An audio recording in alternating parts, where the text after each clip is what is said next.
What's up, everybody? Drunk Reviews back at it. Tony P, the Perez on Xbox Live. The Salt Shaker in the house. Today we're here to review Planet of the Apes. Did I get that right? War of the Planet of the Apes. Check it out.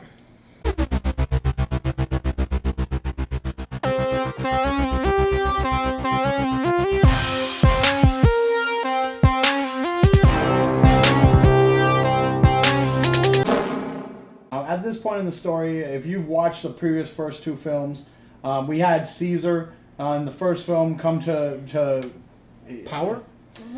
Yeah, he comes to power. He comes to power. We see the demise of the human race in the form of a virus, the same virus that turned the apes intelligent. The second film focuses on the apes building a home, making a family for themselves, and trying to coexist with the last remaining human element. At the end of the second film, the humans send out a distress call to some military people, and that's where we're left off with Caesar ominously telling his human companion, war is coming. So herein lies the third film, War of the Planet of the Apes. Has arrived. It has arrived. If the first movie was a coming-of-age story, and the second movie was a movie about learning to live, then the third movie is like a revenge movie, essentially. Yeah. Caesar, as a leader, is being pushed to limits that we've never seen him pushed to. You know, he's always been the cool and collected voice of reason for his community, and now he's put in this third one. He's thrown to the extreme. Like absolutely. He's put in this situation where he's witnessing atrocities that are bringing him to what we would argue is where mankind is already at. You know what I mean? Like, so men have become corrupted and evil and cynical, and Caesar is following that path.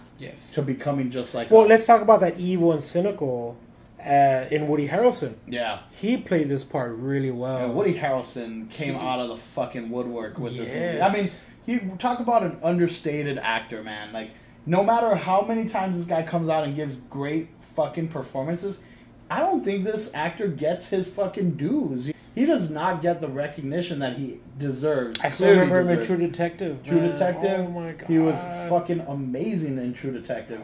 Zombieland. Yes. He was fantastic in Zombieland. I mean, Woody Harrelson is charismatic. He commands the screen. He stills the scene. And he's going up against characters that are fully computer generated. Yeah. And we're talking about motion capture performances from Andy Serkis, which is like out of this world. Academy Award winning motion capture performance from Andy Serkis. But Woody Harrelson is there to like fucking bring balance to these two characters. Woody Harrelson was on point for this colonel that he played, man. And like I can't get over how well he interacted, like, because there was scenes with Caesar and him and other like apes, you know, and I thought he did really well with what was given to him, because obviously it's a dude in a suit, you know, but like it's obviously computer generated after that. But he did really well. I believed him. You get me? I believed him, and you know, me being a former soldier, like, oh my god, like this guy's a leader. Like, you know, this guy's a leader. It's a guy that you would follow. Exactly. And like I can see why he had a following. Yeah. You know, and that's the thing about it, is that like throughout the movie you are either convinced of this other person's point of view, unconvinced, and then reconvinced of his point of view.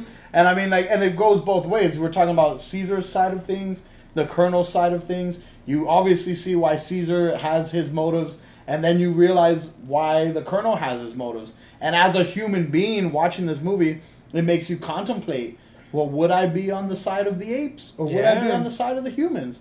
I mean, if I'm going to be real, I'd probably join the colonel's fight, because we're fighting for humanity here. It's time to choose sides. You can't fault him for making those atrocious decisions that he makes, but that's the thing about this movie, is that it's a war movie. It takes elements from war and brings them into this huge Hollywood blockbuster. Because if you take all those elements out, it's like human beings fighting monkeys.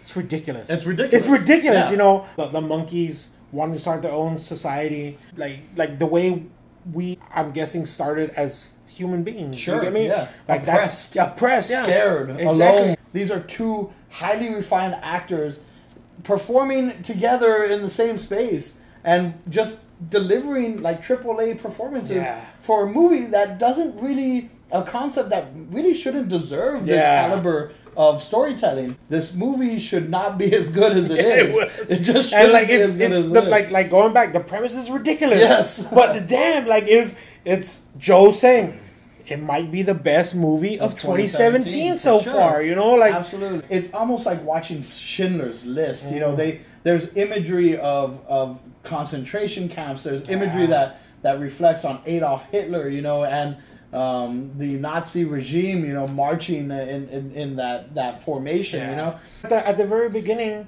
when it's like a throwback to Vietnam, to where like they're just like they have writing on their helmets. Throwback to Vietnam, to where and like I was just like, holy crap, the monkeys man, are marked with donkey on their back. These are the monkeys that are on the human side. The followers of Cuba. Yeah, Cuba? The followers of Cuba. And it's demeaning too, though. It is demeaning.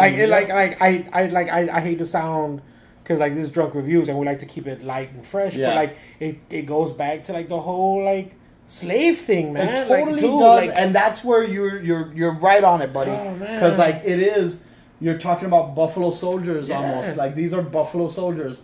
That's the thing about War of the Planet of the Apes, is that it captures. It went there. Yeah, it went there. Yeah, it went there. It goes there, and it's like politically sound. Yeah, and it's also like history repeating itself. Yes, it's also talking to like humanity, to where like even though you're at the brink of extinction, you're still fucking stupid. Yeah, like, you're still doing this dumb shit, man. Like the apes are just starting to get this idea of power. Yeah. The humans have tasted it, and they want it back. You know what I mean? That's the agenda of the humans, is they want to go back to a social normalization. What they see is their God-given right, and that is to be the dominating species on the planet. And the apes, because they are not the dominating species on the planet, just want to exist. Yes. Just as a film, as a standalone movie, AAA. Like, I mean, amazing. Totally. If you haven't even seen the first two, you can still go watch this movie. Yeah, you can still go watch this movie. Yes, I mean that movie was just as a completion of a trilogy. It's amazing. Yeah. And it's one of those rare gems, because movies today are so hell bent on building a universe that they want to continue forever and ever. And I'm talking about Marvel movies. I'm talking about DC movies. Like, all these movies want to keep making movies for the sake of the dollar. But this movie knew when to end it. It knew, like, that this is the point where we need to complete this story arc. And it was, like, ballsy enough to say, like, we got a great story, let's tell it. I give it a 5, day one. Yep. I'll buy the trilogy. Oh my god, man. It's a great film. Yep. Really good. If you haven't seen War of the Planet of the Apes, you need to get on that. Watch that movie. Fantastic. Total 5. Comment down below what you like, what you didn't like. You disagree with us? You agree with us? Comment. Let us know. We'll let you know. Exactly. As long as you come with it. Yeah. You come backed up. Like, no one's wrong. Exactly. Be alright. Yeah. Check us out on YouTube. Like, subscribe. The Perez on Xbox Live. The Salt Shaker on Xbox Live. Peace. Peace.